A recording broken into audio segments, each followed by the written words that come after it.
So I had intended to cut this, third trip up Sumeru out of the video, but I realized that the credits had a bit more going on than expected, so I'm doing this little bit of nonsense now.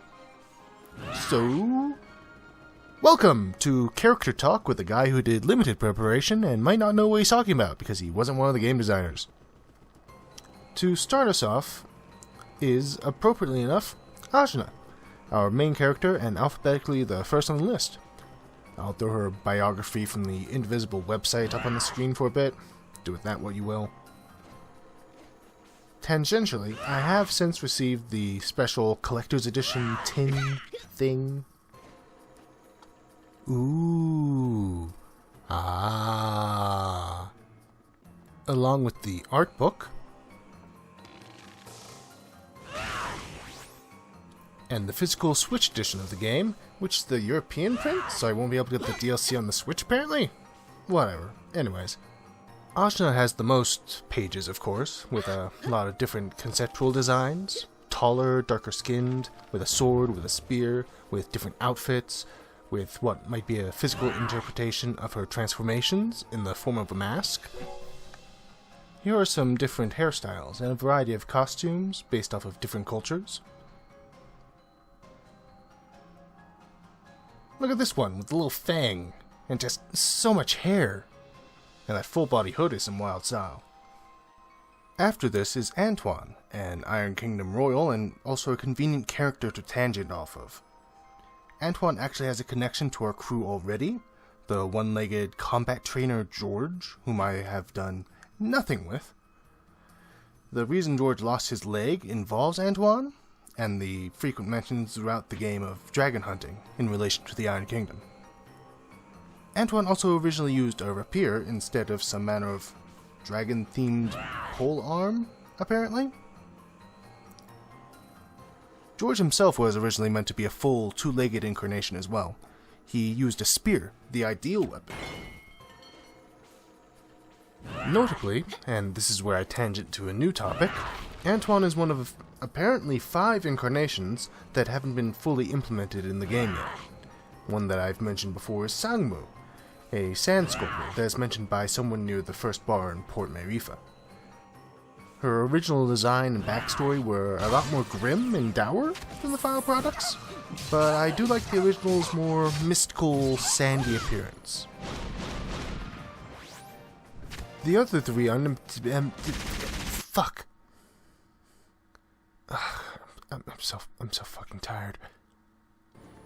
The other 3 unimplemented incarnations I didn't know about until I got the art book. Well, technically we've met one of these characters already. It's Jingfei, Angwu's physically disabled student, is meant to eventually be a full incarnation, who uses what appears to be fireworks in combat. She looks like a fun, perky gal. No idea what's on her head though. Some sort of graduation cap, I guess. The next missing incarnation is some manner of succubus-type character. Her name is Nashil. Nashil? And she's not wearing a whole lot of clothing. And she's got a bunch of spheres and ovals floating around her? I don't know. Finally is my favorite, Tiny. Some manner of vampire, weremole, werebadger girl. She's got a bunch of animal friends and big ol' hands, and I love her. Justice for Tiny! Let's veer directly from the unimplemented OCs to the unimplemented crossover characters. We might still be getting Calibretto from Battle Chasers, Leah from Curses and Chaos, Juan from Guacamelee, the Drifter from Hyper Light Drifter, the titular heroine from the Shantae series, the titular hero from Shovel Knight, Annie from Skullgirls, Zachosaurus from Super Time Force, and Red from Transistor, A very great game, gorgeous, great music, very fun. I did a playthrough. Anyways, next on the list is the hard-drinking, lady-loving pirate, Baozai. She's got a lot of things! Her backstory didn't change overly much. It mostly just removed a reference to an unseen region, the Jade Dynasty, and changed the name of her surviving ship. Design-wise, Baozai's cannon got an overhaul, changing from a single shoulder-mounted cannon of an ornate fish design to the double back-mounted cannons that were ultimately implemented. She also lost the direct use of her harpoon, but that didn't stop her from critically providing Ajna with one. Dar's next!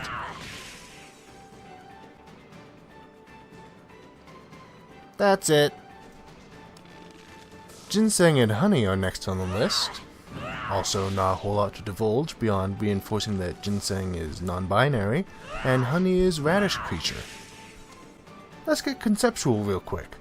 This is Hassam, an incarnation that was introduced way back, but ultimately didn't make it to the final cut. Interestingly, it seems that he was eventually retooled into Angwu.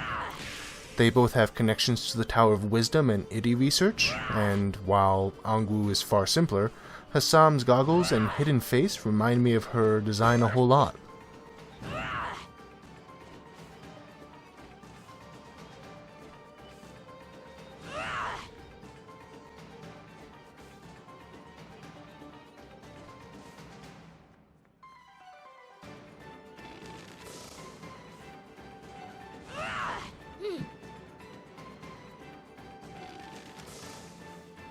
Oh, look at this.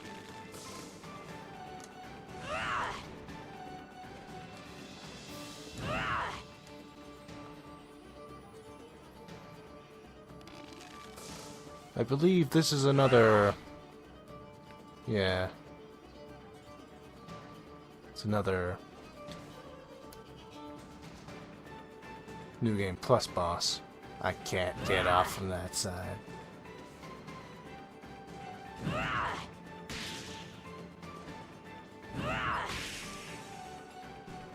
Next up is Hunok and Jibok, the Tlachlibol players.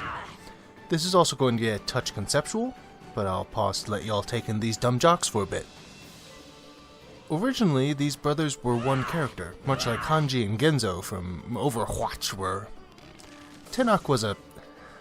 Another pronunciations, Batman. Olamalistli. Sure, player, and one with a lot more political acumen than his successors. But we're not done there.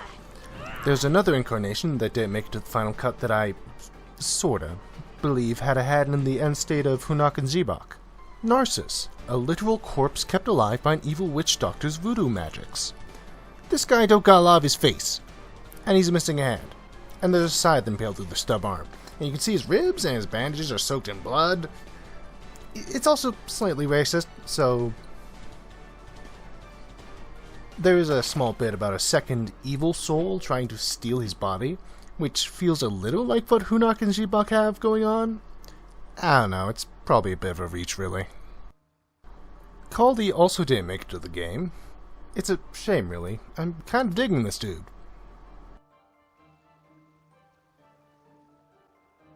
It's the all-star super thief, Kampan! Air horn noises, or whatever. They went through a fair number of prior renditions of the character, especially focusing on her mighty, mighty fist. Her backstory went through a revamp in the run-up to the game. She originally started out as a thief trying to support her family, and her buster arm was an Iron Kingdom experiment that she was forced to test as a slave prisoner. Kogi is another conceptual incarnation. He abandoned his warrior family to follow his dreams of being a chef, with an indestructible battle walk, a massive cleaver, and a spirit-warding garlic necklace. He's a real Toriko-looking dude, really. Kushi and Altoon are next. Not a lot changed from when she was announced to when the game launched. Kushi got a new color scheme, and Altoon got streamlined and... softened. Lunchy! He's a very good boy.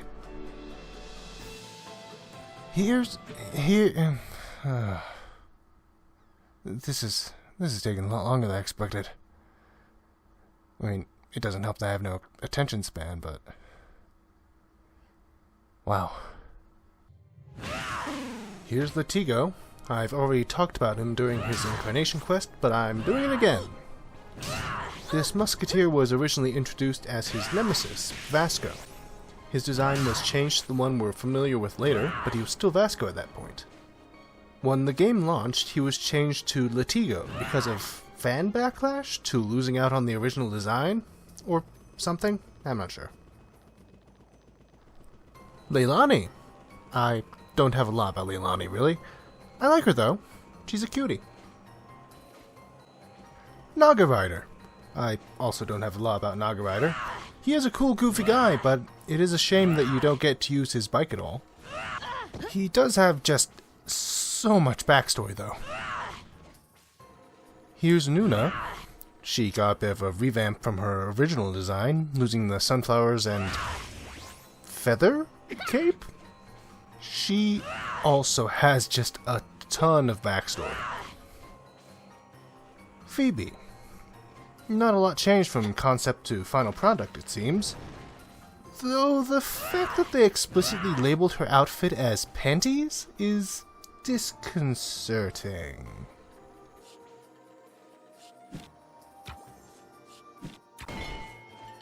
It looks like Kadira originally started out using a sword, but was ultimately changed to the shield-only combat we've seen her with.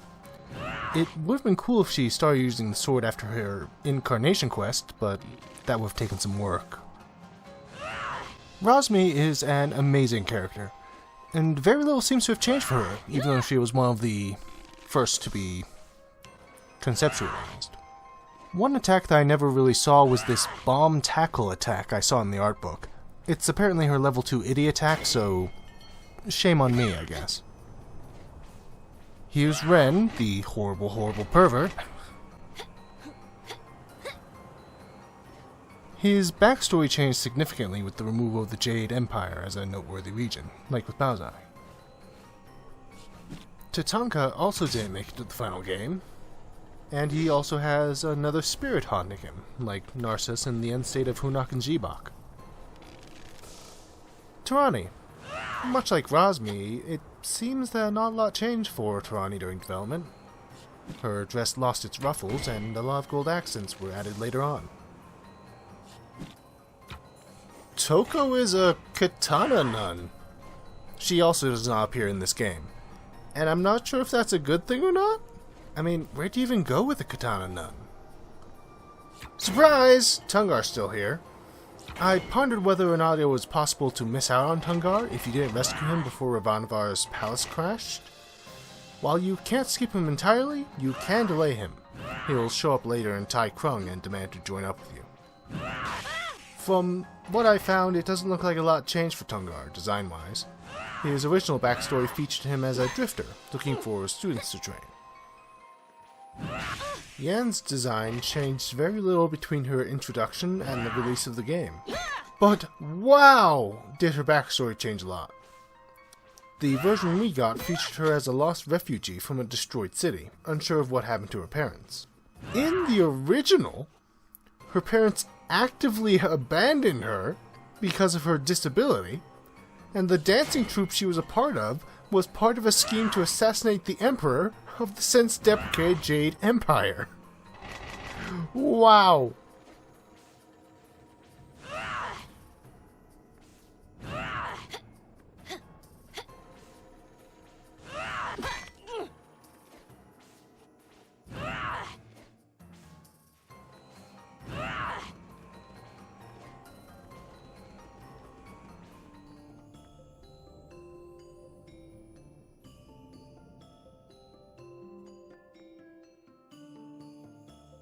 This is where it all started.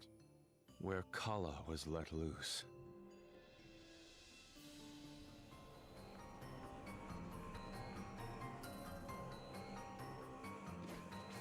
Zara's design didn't change much. It was mostly just her hairstyle, with some modifications to her clothes, like her weirdly translucent dress. Her backstory was more intense though, featuring a warlord who kidnaps her in the hopes that her music would empower his army. but she turns the tables on him by playing a song so dour it demoralized him into negotiating peace instead. The final version had the richest man in the village wanting to marry her, but he also expected her to give up her music, so a mystical vision from her ancestors convinced her to leave to see the world instead. And I feel like it was just such a downgrade, really. And the last character that I'll talk about is Zebe, who is actually one of the first characters to be designed. Again, not much change in the way of design along the way. His bow is of a Mongol design, as he was based off of one of Genghis Khan's generals. He was originally envisioned as a shy young man leaving home for the first time, dissatisfied by life in his village, as opposed to the hard-nosed, prideful protector of Lan, who survived the devastation of his nomadic tribe. Okay, finally. That's mostly it. I'll throw up some more of Ajna that I didn't put up back at the start, because Corel Video Studio 2018 doesn't have the ability to easily move multiple items at once, and there's too much crap in this video to rearrange everything by hand. Some of the PNGs didn't maintain their transparency, and I couldn't figure out why, so I had to get a little creative, because I didn't have the patience to play around with them in Photoshop. A final couple of things: I forgot to do any of Latigo's idiot attacks, and I didn't do 2 of Lanchi's, but that's about it, I think.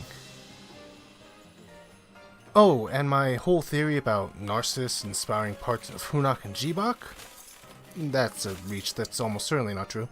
But the culturally similar Tatanka, with his second spirit piggybacking in his body, I think that might be a confirmed inspiration for the brothers, if the wiki is anything to go by.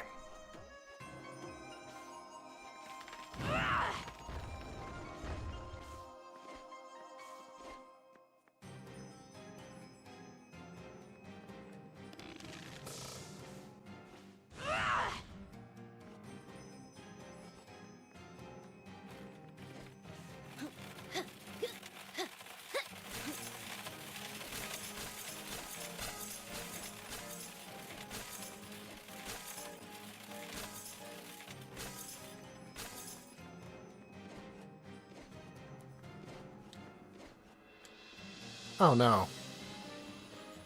Finally, a challenge. Time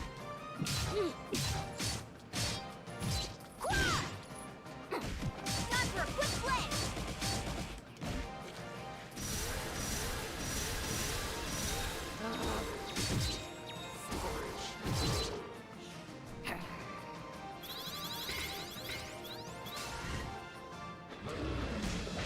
Oh. Ow.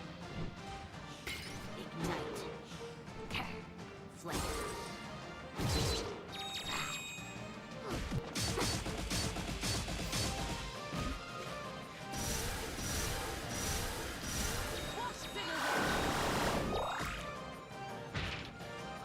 Oh.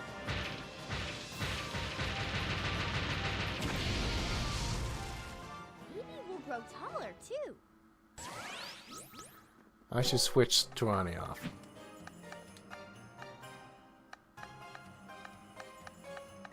Let's bring Kadira. You have nothing to fear.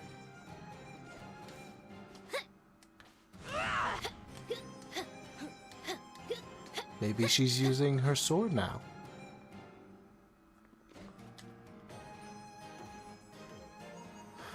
What is this? What are these? What are they? Why? Why are they here?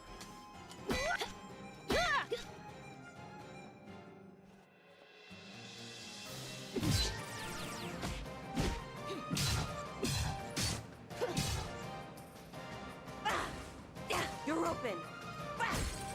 No quarter. I banish you. Time for a quick play. Incinerate. Hexed.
Huh. Bomb.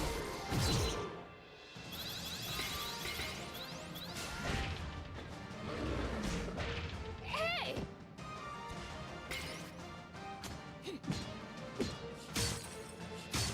All right!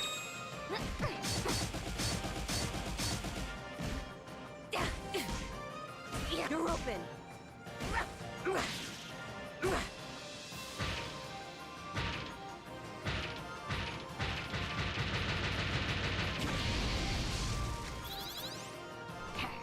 Flame. Pest.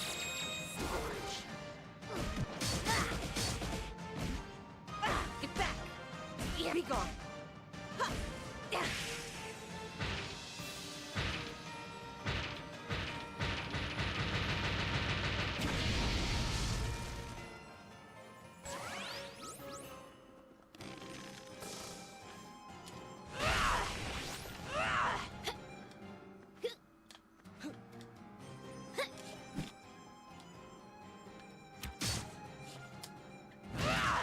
Haha!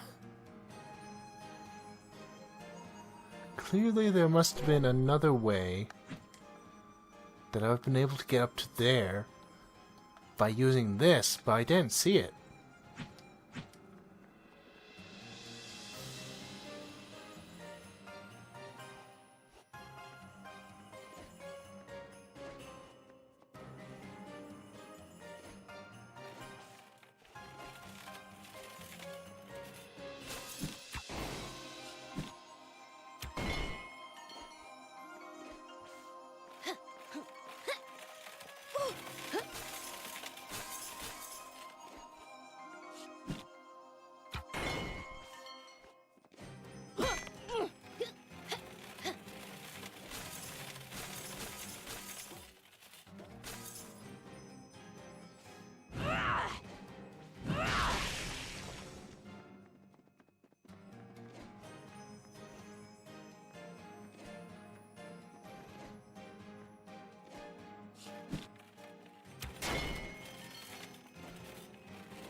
What is happening?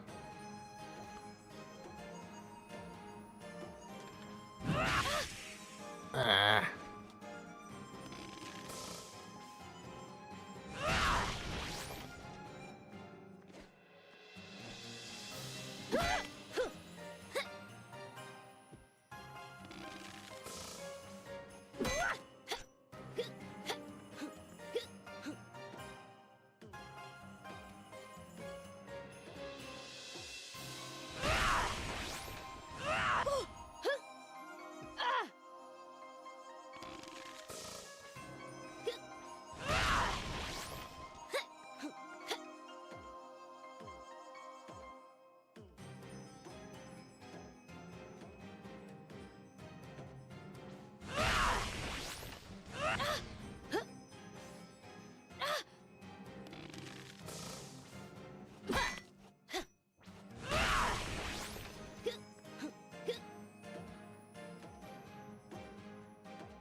Haha! Ha!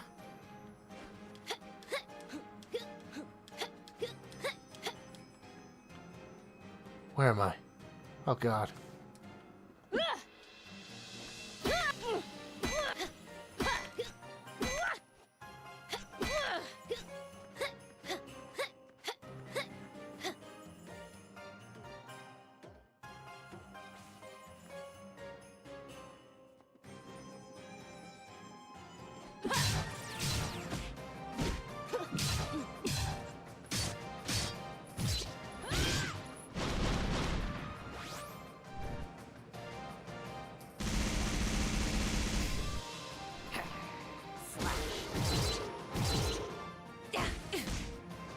You're open.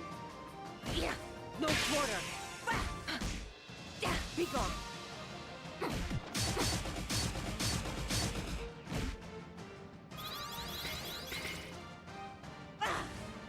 You're open.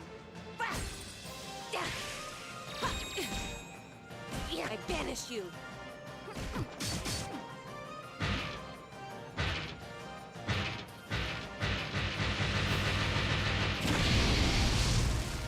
Oh, hey, bomb's better too.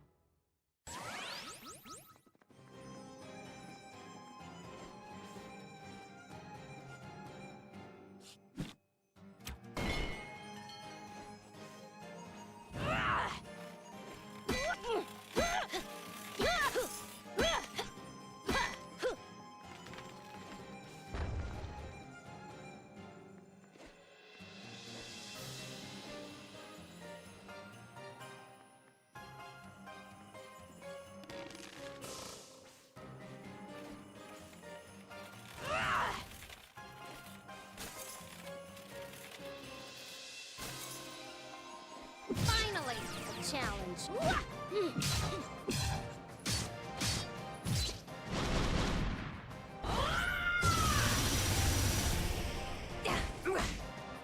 Be gone.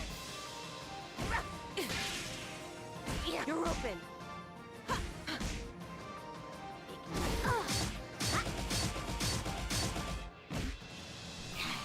Bomb.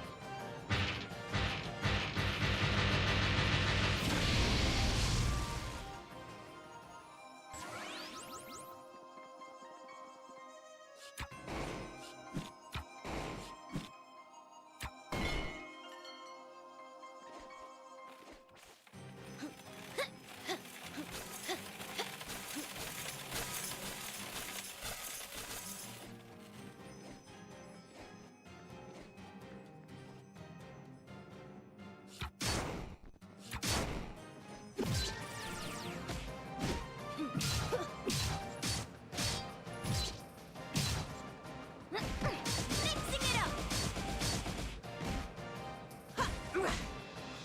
I banish you. Be gone.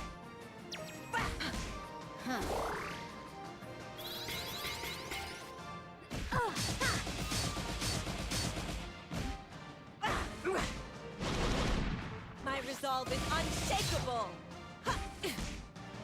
I banish you.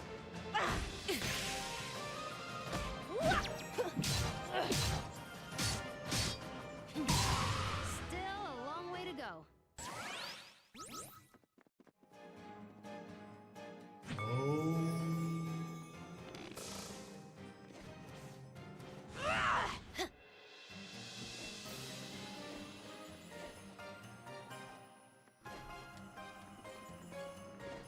Okay, yeah, having to go through this over and over again.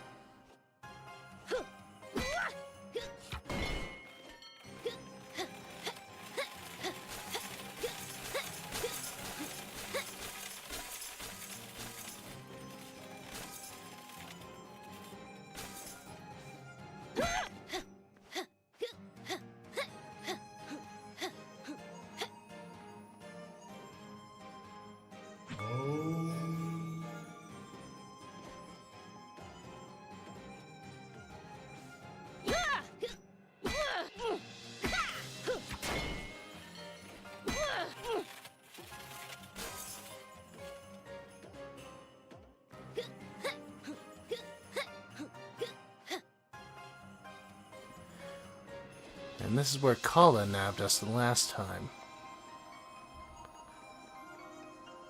So what's coming now? Is there another area? Or oh, it's you!